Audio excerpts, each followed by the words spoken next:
Hey guys, I'm just here to let you know that what you're about to see is an actual phone conversation I had with one of my friends that lives here in Ohio, and it's all because of the game Amplitude, which you're about to see. And it does take place in the bathroom. I figured I might as well film myself doing it, and might as well have it taking place in the bathroom. So what you're about to see is an actual conversation that did happen, all thanks to this video game. That's about it. I'm only outside because it looks really, really pretty. I don't know. That's just me. Enjoy the video. Hey, what's up? Oh, yeah, nothing much. I didn't mean to bother you, but I'm here to call you because I'm letting you know that I'm gonna have to cancel our plans for tonight. Oh, like a combination of things. My fingers started to hurt. My wrist is swelling up. I get like this pulsing sound in my ears, and my eyes are red. And... No, it's not drugs. No, I'm not an addict. No, I wasn't in a fight either. What was it? It was standard stuff, I was playing this video game and, well, after a couple hours my fingers started to hurt and I couldn't... Hello? Multiply.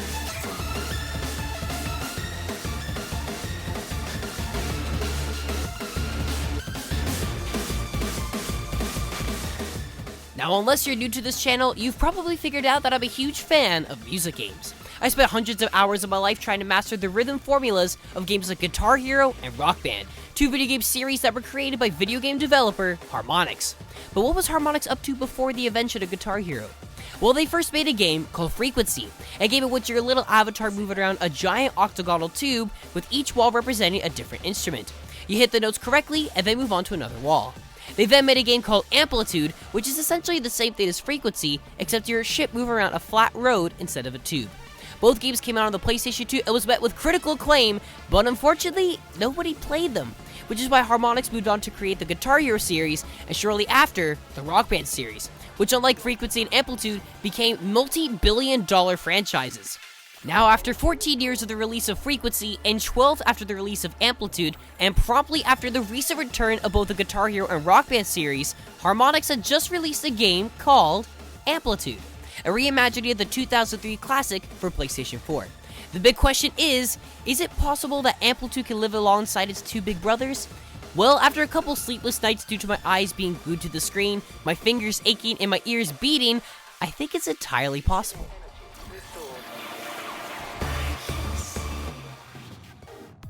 Like I said before, Amplitude has you tasked with moving a ship down multiple lanes, all of which represent different instruments for the song that's playing.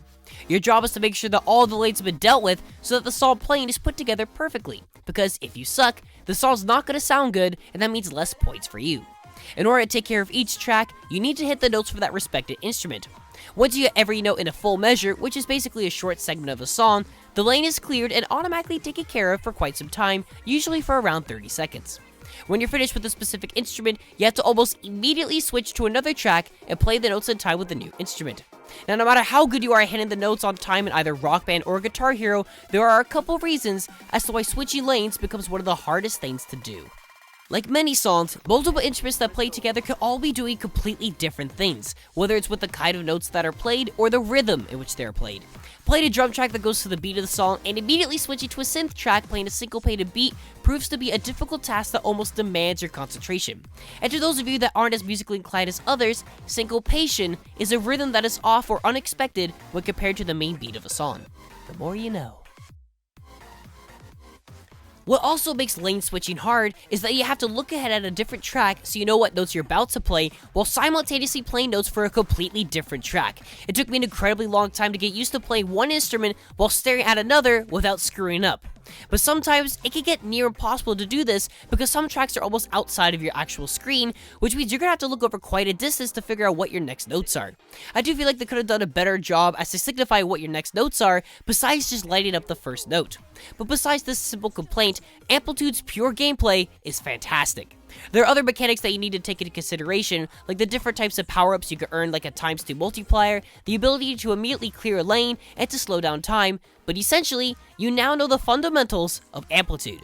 Compared to Guitar Hero and Rock Band, Amplitude is more accessible for people to get a hold of and play, but it is much harder to master. Now, it's been a long time since I played the original Amplitude, so trying to get used to the controls did take me a couple tries.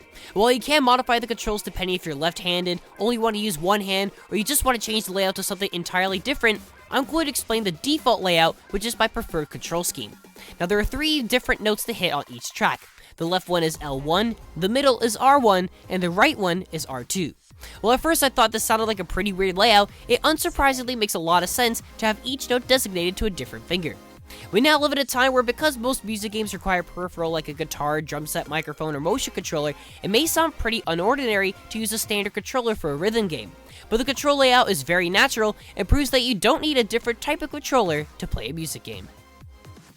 I know this isn't the most important thing in a music game, but Amplitude's visuals are truly outstanding. While I do love the wonderful set of colors that flash all around the screen, the game's presentation excels because of the way everything comes together. Whatever crazy, unexplainable things that happen in the background look really cool and add a sense of style. The bright lights that shine on the note highway, the rainbow the road makes across the distance, the fireworks that go off constantly due to your achievements, and even the glitchy tech menus all work together to make this game so cool to look at. This leads me to talk about the most important thing about any music game, the actual music. And yes, I love it.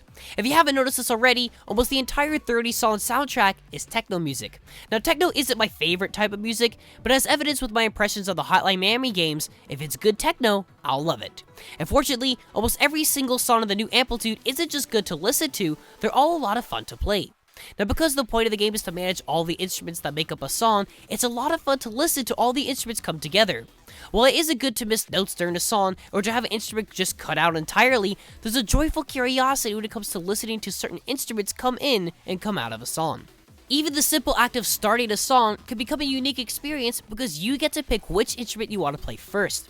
Here I have a perfect example as to how magical and unique it is to hear the same song in different ways. This is the beginning of the same song, but I start the level on different instruments. This is me starting the song with drums.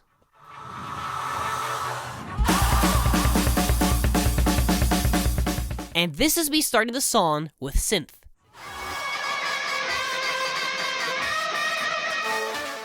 The mood of the song changes to how you start and put it together, and for people that aren't so musically inclined, Amplitude is a unique way to experience and learn how instruments come together to make music. To unlock the songs of the game, you first need to play the game's campaign mode, which has you play what Harmonix calls a concept album. You play 15 songs, all made in-house at Harmonix, that tell a simple story about exploring a girl's mind and bringing her back. And while there are some very good story elements hidden in some of the vocals in these tracks, you're going to be too busy paying attention to the game to even notice the lyrics. The campaign took me around an hour and a half to beat it, but I did come back to play it again so I could beat my high scores and unlock some of the secret songs. The rest of the songs are given to you in quick play the more you play the game. Now, there are many gamers out there that are complaining that the game doesn't just give you all the music off the bat. Personally, I like the fact that I have to work to unlock some of the game's content. It's weird to think that this is an era full of microtransactions and content that's being held back as DLC. There isn't a lot of content hidden in games anymore.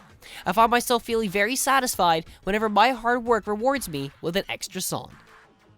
One of my biggest complaints for the game isn't the amount of songs. I actually think 30 great songs on a $20 game is more than worth the price. And I really don't mind that none of the songs are famous songs that a lot of people have heard of. Good music is good music.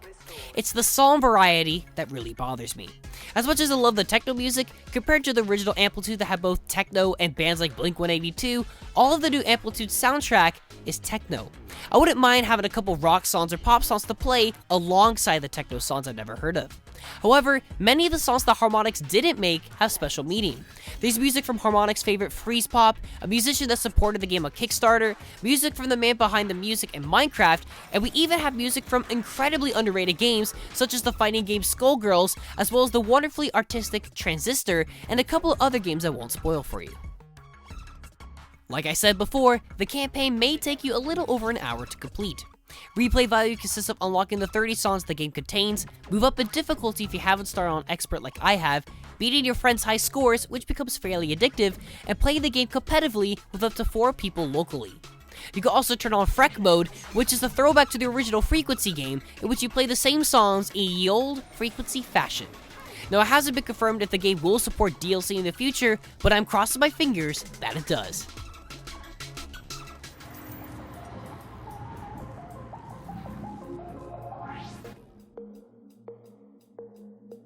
In the past 5 months, we've seen a triumphant return of music games, and a remake of Amplitude couldn't have come at a more perfect time. Its blend of incredibly addicting gameplay, colorful visuals, and terrific sound design creates an authentic music game experience that stands apart from other modern music games. Sure, I do wish they could have spruced things up with its song variety, but I'm just happy I get to play Amplitude again. For the $20 asking price, if you're a fan of the old Amplitude games, you probably already have this by now. But if you're a fan of music games in general, or even if you're more of a musician than you are a gamer, Amplitude lets you understand and experience music in a way no other game has ever accomplished. Amplitude receives an 8.5 out of 10. Thank you for watching, and stay fresh.